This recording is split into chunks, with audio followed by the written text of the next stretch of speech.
દેવકીજી જમવાની થાળી પીરસે છે અને કનૈયો થાળીને હડસેલો મારીને વયો જાય છે. દેવકીજીને એમ થયું મારી જમવામાં કંઈક ક્ષતિ છે, ભૂલ છે. ઉદ્ધવજીને બોલાવ્યા, જોવો તો ખરા ઉદ્ધવજી, કનૈયો જમ્યા વિનાનો વયો ગયો છે. ઉદ્ધવજીએ બહુ ગોઈતો, કનૈયો ક્યાંય મળતો નથી. છેલ્લે માઠ મેળીના ઝરૂખે જઈને જોયું ને, તા તો ગોકુળ તરફની બારી ખુલ્લી મૂકીને કૃષ્ણ પરમાત્મા ધ્રુસકા મૂકીને રડતો હતો. ઉદ્ધવજીએ કીધું, પ્રભુ કેમ આટલું બધું રુદન કરો છો, કેમ આટલા બધા ઢીલા પડો છો?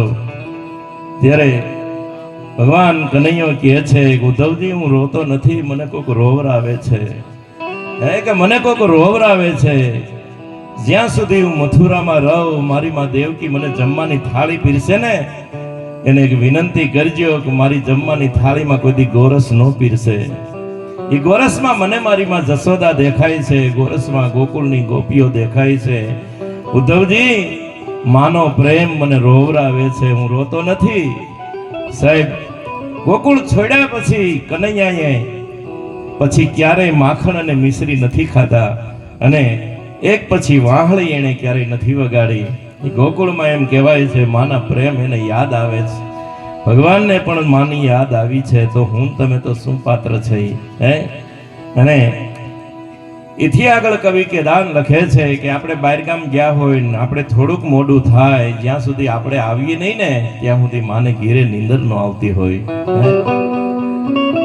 જ્યાં સુધી આપણે આવીએ નહીં, મારો દીકરો હજી કેમ મોડો આવ્યો છે, શું તકલીફ થઈ છે, જ્યાં સુધી ન આવીએ ત્યાં સુધી એક જ પાત્ર હોય, સતત જાગતું હોય, ની માં હોય. બીજી કડીમાં કવિ કેદાન લખે છે, એવી નેણે નીંદરા નાવે બેટો હોય ઘરની બહાર જો, અને ખખડે જ્યાં ડેલી ત્યાં હે તે દ્વાર ઉઘાડજો. આવી ગયો લાલ મારો પછી વારા લેતી વારે વારે રે, એવી જન્મની દેનારી માં મને તારી યાદ બહુ આવે. અને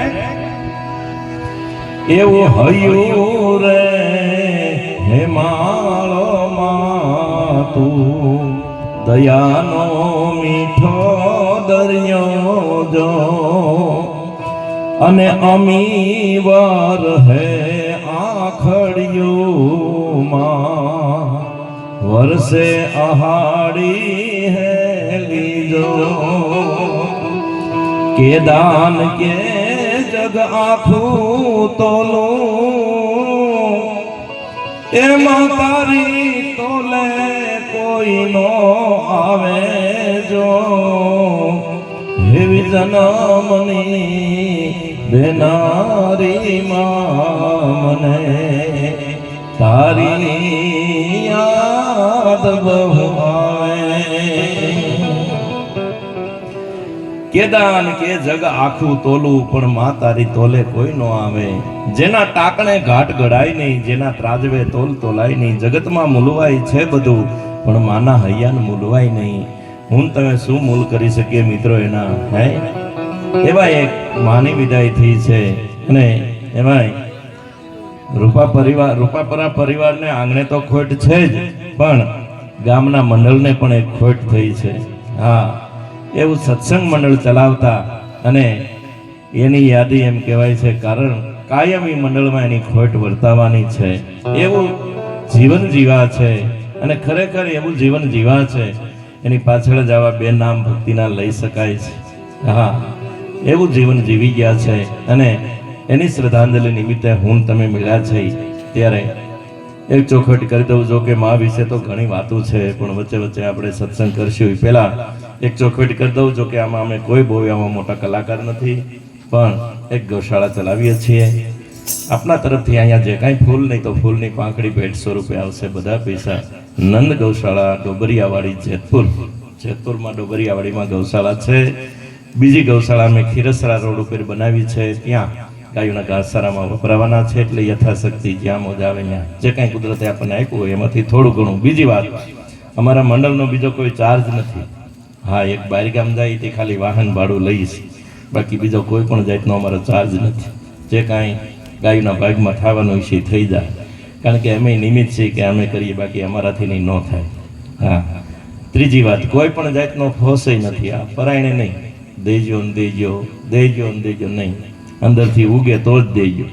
હા, અને ત્રીજી અને છેલ્લી વાત કે જ્યાં સુધી આપણો સત્સંગ હાલે ત્યાં સુધી ફાળા વિશે હું બીજી વાર નહીં બોલું.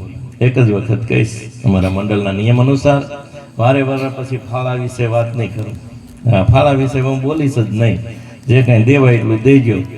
આ જે કાંઈ આપશો એ આ બધું લેખે છે અને ઓલો દેખે છે. હા, કોઈનો ભાર ન રાખે મુરારી, વ્યાસ સહિત આપે ગિરધારી. કોઈનો ભાર ન રાખે. એટલે જે કાંઈ આપણને નિમિત્ત બનાવ્યા છે, જો અમને આ સારા કાર્યમાં ભગવાને નિમિત્ત બનાવ્યા છે એનો ઉપકાર છે. એમ આપણી હાથે જો કાંઈ દેવરાવે તો એ એનું આપણે નિમિત્ત બન્યા હોય, બાકી એનું દીધેલું એને દેવાની વાત છે. આપણું કાંઈ ન હાલે. એટલે જે કાંઈ દેવાય એટલું દેજો. આ બધું લેખે છે. અને એક સત્સંગના માહોલમાં હું તમે મળ્યા છે ત્યારે જો કે કેટલું સત્ય સનાતનના જગતના પટમાં પડ્યું છે એનું તમને દાખલો દઉં. હવે તો આ ઓટોમેટિક વહીણી આવી એની વાત નથી. પહેલા આપણે 3 દાંડવાની વહીણીએ વાવેતર કરતા ને, એટલે એક હાથમાં બળદની રાય અને ખરપી હોય ને બીજા હાથે આપણે આમ દાણા વળતા હોય. હા, વિચાર કરજો. એ જ્યારે પાકે ને તો જે હાથમાં બળદની રાય અને ખરપી હોય છે એ હાથમાં દાંતડું આવશે, અને જે હાથે દાણા વૈરાય છે ને એ હાથમાં લોથો આવશે. આ હાથનું આ હાથને નથી ભોગવવું પડતું, આ હાથનું આ હાથને નથી ભોગવવું પડતું. એટલું સત્ય સનાતનના જગતના પટમાં છે. જો કાંઈ કરવું હોય તો હા, જેનું જે કરે એને જ એનું વળતર મળે. એમ હા, એને જ મળે. એટલે જે કાંઈ આપ આપો છો અને ખરેખર આપો છો. અને જો મેં જો એથી આગળ તમને વાત કરું. હા, ખેડૂત આમ વાવણી વાવતો હોય ને, વાવણી એટલે આમ આમ દાણા પડતા હોય ને, એમાં બધા દાણા હારમાં પડતા હોય ને, અમુક પાછા પાટલામાં વયા જાય ને, પાટલામાં વયા જાય ને. હવે જો એમાં એ ખેડૂત એ રહેવા દે ને તો એમાં 2 દોડવા થાય ખરા, પણ એ રહેવા ન દે. શું કામ? હાયર સૂકી ગયો, લાઈન સૂકી ગયો, હાયર સૂકી ગયો, એટલે અરોડા થઈ ગયા. આપણે જ્યાં સુધી હાયરમાં આવીશું ને ત્યાં સુધી જ નગર અરોડા થઈને કાઢી નાખશું. હા, આ બધી સત્ય સનાતનના જગતના પટમાં પીડા છે આવું બધું. અને છેલ્લે જો વરસાદ આવતો હોય ને, વરસાદ પછી નેવે પાણી સૂતા હોય, જો છેલ્લે આમ ટીપા પડતા હોય, ત્યાં નીચે ખાડા ભરાઈ ગયા હોય. થોડા ખાડા ભરાઈ જાય ને, આમ ટીપું પડે ને એટલે ટપ દઈને બહાર વયું જાય. તમે જોઈજો, આમ ટીપું પડે ને એટલે ટપ દઈને બહાર વયું જાય. શું કામ? મોઢું પડ્યું, ટાણે ન આવ્યું. ટાણે થઈ જાય એની મજા છે. પછી મોઢામાં તો પછી એવું છે. હા, એ પણ તમને કહું, વાત કરું છું. આપણે બધા ખેડૂત છીએ એટલે આપણને બધાને બધી ખ્યાલ હોય. આ ગાયું ને ભેહું હોય ને, એના આસળમાં એક ઈતળી જેવું જંતુ થાય ને, ઈતળી.